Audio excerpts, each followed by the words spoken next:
తెల్లవారే వెలుగు రేఖలా పచ్చ పచ్చ పచ్చి మట్టి బొమ్మలా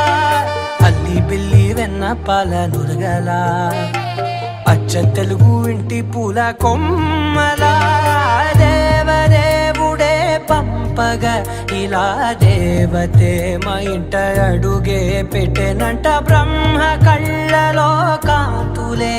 మా అమ్మలా మా కోసం మళ్ళీ లాలి పాడేనంట.